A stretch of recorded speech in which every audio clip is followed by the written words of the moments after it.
Besoj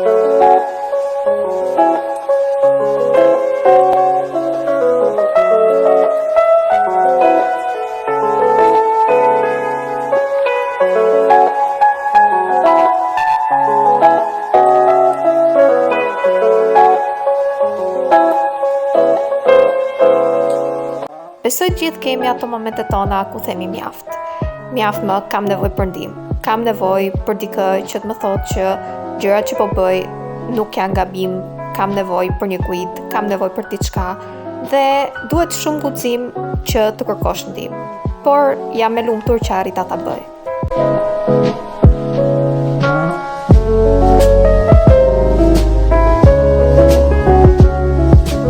Pamjet që po shikoni janë marrë nga dita e fundit që unë isha në takim me psikoterapistin që më këshilluan mjekët, në fakt mjekja e familjes time. 6 takime nga një orë në një vend që duhet të merrja 2 autobus dhe zjaste rreth 2 orë rruga dhe imagjinoni sa e lodhur isha unë mbas gjithë kësaj. Dhe si që tha një nga komentuesit e mi në TikTok, ti e pas ke tersi në Prapanic, sigurisht që edhe këtë radhë ndodhi diçka. Na ra një makinë, ndërkohë që ishim në autobus. Dhe sigur mos mjaftonte kjo, edhe kur u kthyem, ka qenë çështje sekondash që shoferi arriti të spostonte autobusin në anën tjetër dhe shpëtuam mirë.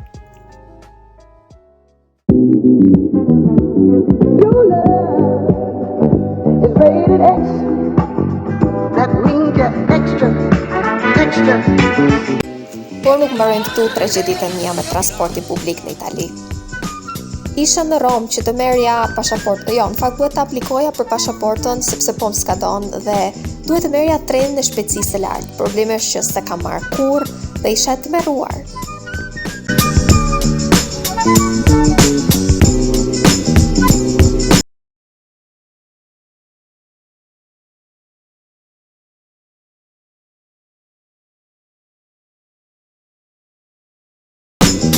Nejse të paktën isha e qetë sepse kisha prerë biletat dhe duhet thjesht të nisesha.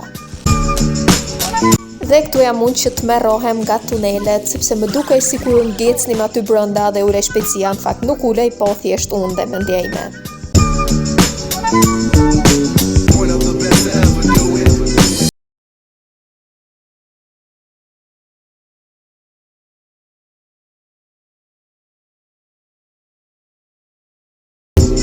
Po ndjeshën siklet që po haja diçka dhe pastaj ktheva kokën dhe pash komshit që e kishin shtruar gostis aty dhe nuk donin t'ja dinin fare.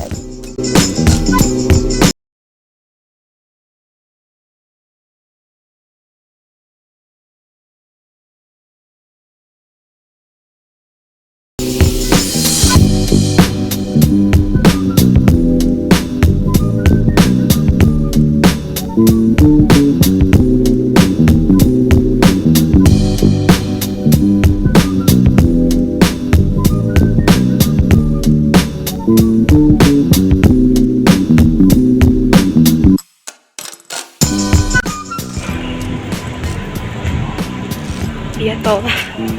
Okej, mbjetova, po këtu ngeca sepse nuk dija çfarë bëja, të merrja taksi apo autobusin. Vendosa të marr taksi. Dhe po këto ftyrat e çuditshme të mia janë shumë normale. Nëse më takoni ndonjëherë vërdall, kështu do më shikoni. Kështu jam unë në jetën reale.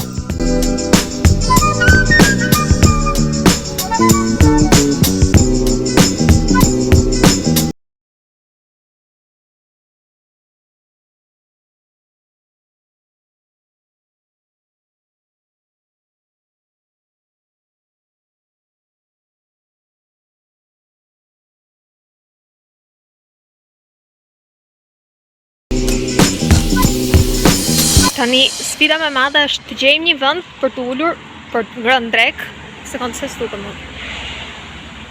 Do të them diçka. Pavarësisht gjithë gjërave që thuhet për jo po shqiptarët nuk janë, jo po shqiptarët nuk bëjnë,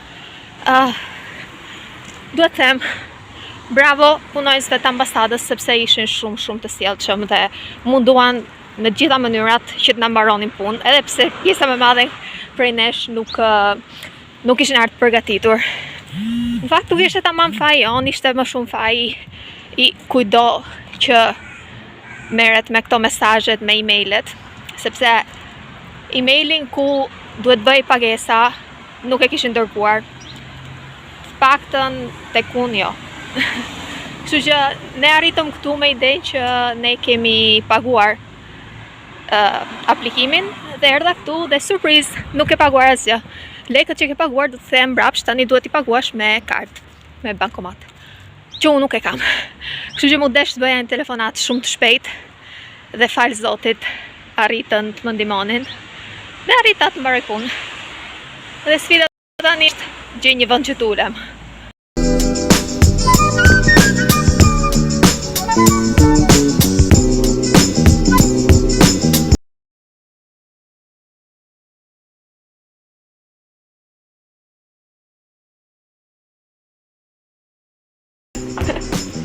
Por që ka bukur.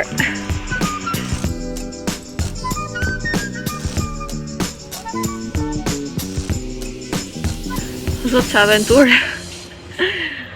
Por rëndësishme është që mbarova punë, po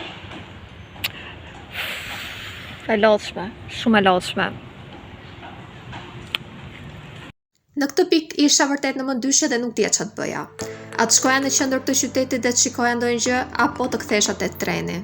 Nga një anë doja të shkoja tek qendra e qytetit. Plani ishte që të shkoja dhe të shikoja Fontanën e Trevit, kaloja afër Fori Imperiali dhe më pas te Koloseu, por diçka tjetër po më thonte që të kthesha te stacioni i trenit.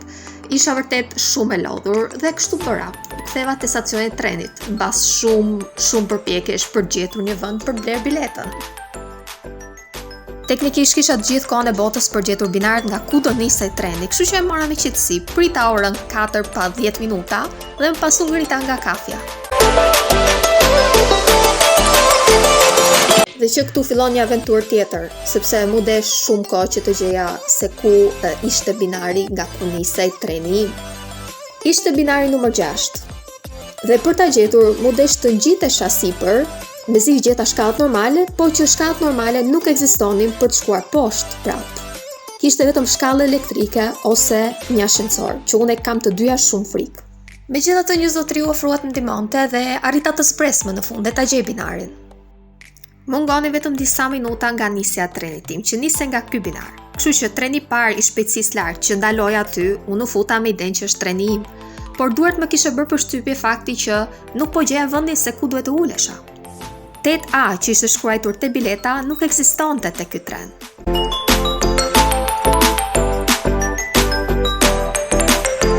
Për më tepër nëse vini re, shumë ndryshe nga treni tjetër që kishte ndenjse të ngjyrë të zezë, ky ka ngjyrë të kuqe.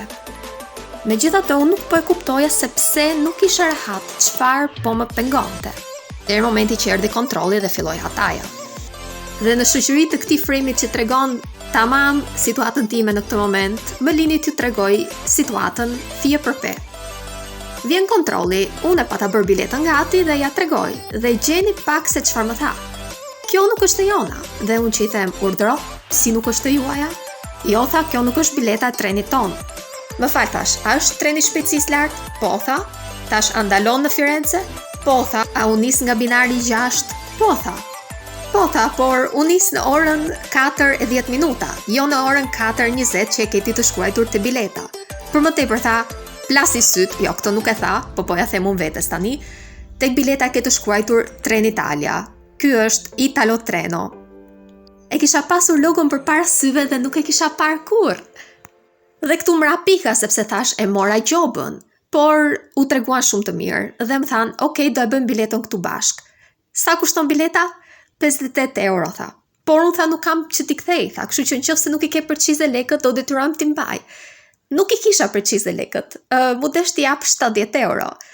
Ndërkohë biletën tjetër, teknikisht iku në kosh, sepse ajo lloj bilete që se pronatohet nuk mund të merret më mbrapsht lekët. Me pak fjalë paguajta biletën 2 herë, edhe ca lek ekstra.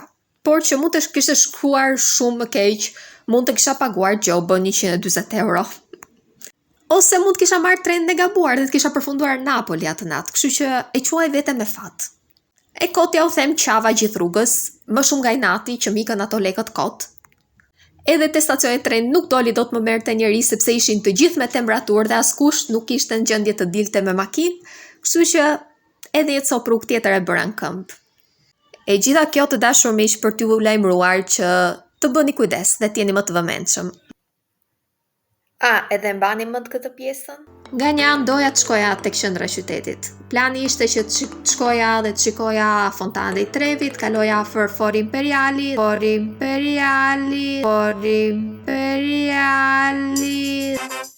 Sa po erdha në shtëpi, hapa televizorin dhe kjo është gjëja e parë që më doli përpara. Një punëtor u dërguar në spital me lëndime të rënda dhe një tjetër mbeti i blloguar nën rënoja pas shembjes së pjesshme të një kulle mesjetare që ishte në rikonstruksion të hënën në qendër të Romës pranë Koloseut. Kulla 29 metra e lartë, Torre dei Conti, ndodhet pranë një prej pikave më të vizituara të turistike të qytetit të përjetshëm. Ajo gjendet në mes të Via dei Fori Imperiali, bulevardit të gjerë që lidh Piazza Venezia me Koloseun.